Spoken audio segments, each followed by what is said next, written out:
Section 9 बात करता है कंटिन्यूअस रनिंग ऑफ टाइम। तो सेक्शन 9 ऑफ लिमिटेशन एक्ट का बेल एक्ट का लैंग्वेज क्या है? When once the period of limitation, that is when once the time starts running, no subsequent disability or inability to file a suit or application shall stop it। तो एक बार आपका period of limitation start हो गया है, उसके बाद अगर कोई डिसेबिलिटी होती है, डिसेबिलिटी मीन्स लीगल डिसेबिलिटी, वो या तो इनेबिलिटी, या तो का एक्सीडेंट हो गया है, या तो आप हॉस्पिटल में एडमिट हो, ये सब चीज पीरियड ऑफ लिमिटेशन को स्टॉप नहीं करेंगे।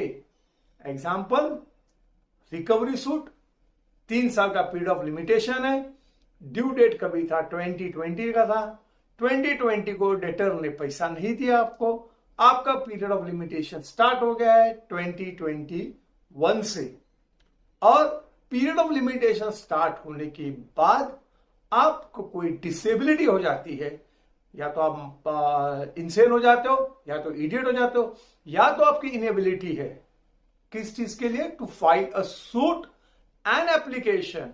तो ये पीरियड ऑफ लिमिटेशन नहीं रुकेगा, ये चलते रहेगा। This is what is meant by the bare act language of section 9 of limitation act. लेकिन इसका एक एक्सेप्शन भी है, वो एक्सेप्शन हम एग्जाम्पल से पढ़ते हैं कि ये जो टाइम, एक बार जो पीरियड ऑफ लिमिटेशन रन होना स्टार्ट होता है वो स्टॉप नहीं होता है, लेकिन उसका एक एक्सेप्शन एक पर्टिकुलर सिचुएशन में है, उसको हम इस एग्जाम्पल से पढ़ते हैं। सेक्शन 9 का एक एक्सेप्शन है, प्रोविजन है जो दिया गया है। सेक्शन 9 का प्रोविजन क्या कहता है, उसे हम इस एग्जाम्पल से समझेंगे।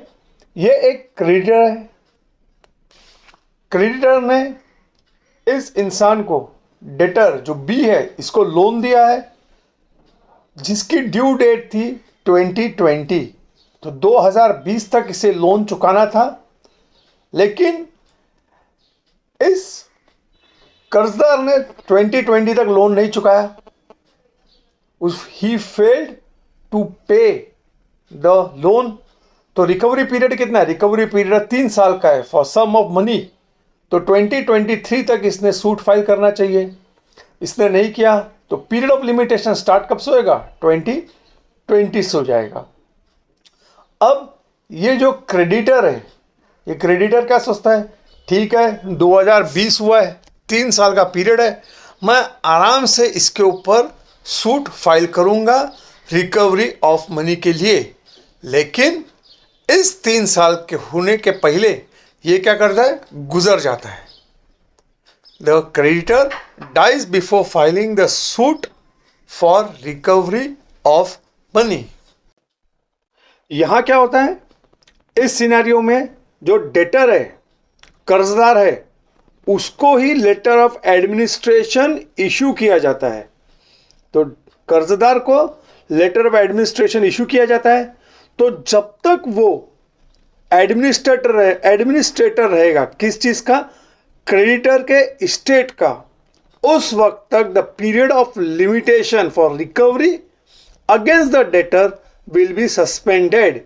क्योंकि क्या करेगा, नहीं तो वो टाइम पास करेगा और बाद में बोलेगा पीरियड ऑफ लिमिटेशन खत्म हो गया, इसलिए मैं इसका कुछ देना नहीं लगता हूं। तो अब चलते हैं हम section 10 of limitation act. Next section में, यह सेक्शन किसके बारे में बात कर रहा है? यह सेक्शन बात कर रहा है सूट्स अगेंस्ट ट्रस्टी। कोई ट्रस्टी है किसी चीज का, एक दूसरा उस ट्रस्ट के जो ट्रस्टी है उसके लीगल रिप्रेजेंटेटिव्स के लिए और उसके असाइनी के बारे में। यहां इंपॉर्टेंट चीज एक जो दिया है, असाइनी विदाउट कंसिडरेशन। तो इसका मीनिंग क्या हो गया, मेरा राइट है, मैंने ट्रस्ट बना लिया है, मुझे उस ट्रस्ट के अंदर राइट है पैसा कलेक्ट करने का, लोगों से मनी कलेक्ट करने का। ये राइट मैं क्या कर रहा हूं, मेरे किसी फैमिली मेंबर को दे रहा हूं कि भाई ये राइट जो मेरा है इन लोगों से पैसा कलेक्ट करने का। ये आपको एक एग्जांपल दे रहा हूं, एग्जांपल के हिसाब से समझ लो कि ये जो पैसा कलेक्ट करने का राइट है ये आपको है, आप जाके लोगों से पैसा कलेक्ट करो। ये मैंने अपना राइट असाइन कर दिया है। लेकिन यहां विदाउट कंसिडरेशन, अगर मैं इस पैसा कलेक्ट करने के लिए किसी और पर्सन को एम्प्लॉय करता हूं, मतलब मैं उसे कहता हूं कि भाई आप जाके ये जो पैसा है रेंट कलेक्ट करके लाओ, इसके लिए बिकॉज ऑफ दैट मैं आपको क्या दूंगा, आपको मैं पेमेंट दूंगा, पैसा दूंगा, तो वो असाइनी नहीं कंसीडर होएगा। ये चीज को याद रखो, इसीलिए लिखा गया है असाइनी विदाउट कंसिडरेशन। तो अब सेक्शन 10 क्या बात करता है, इसको हम आगे के एग्जाम्पल से देखेंगे। सेक्शन 10 क्या बात करता है? सेक्शन 10 बात करता है सूट्स, ये हो गया ट्रस्टी, ये हो गया लीगल रिप्रेजेंटेटिव, और तीसरा हो जाता है असाइनी। लेकिन याद रखो असाइनी विदाउट कंसिडरेशन। इन लोगों के पास क्या आ जाती है, एक इमूवेबल प्रॉपर्टी आ जाती है। प्रॉपर्टी किस चीज के लिए? As a trust for specific purpose, regarding the proceeds of the property, regarding the accounts from the property. In this case, there shall be no period of limitation to bring suit against them. तो section 10 क्या बोलता है? आप इनके ऊपर suit file कर सकते हो। किनके ऊपर? Against trustee, against legal representatives, against assignee, with regards to the property. तो प्रॉपर्टी किस चीज के लिए आई थी? फॉर अ स्पेसिफिक पर्पस के लिए आई थी, एज अ ट्रस्ट। जो भी प्रॉपर्टी इनको मिली है और प्रोसीड्स फ्रॉम द प्रॉपर्टी, उसके लिए पीरियड ऑफ लिमिटेशन एप्लीकेबल नहीं होएगा। This is section 10। Section 10 of limitation act किस चीज के बारे में बात कर रहा है? किन प्रॉपर्टी के बारे में बात कर रहा है? और हिंदू, मुस्लिम और बुद्धिस्ट प्रॉपर्टी और अ चैरिटेबल एंडोमेंट जो एक स्पेसिफिक पर्पस के लिए दिया गया है। In this case the manager of that particular property shall be considered to be the trustee of that particular property. So this is all about section 9 and section 10 of Limitation Act. उम्मीद करता हूं आपको ये section बरोबर से समझ में आया होगा।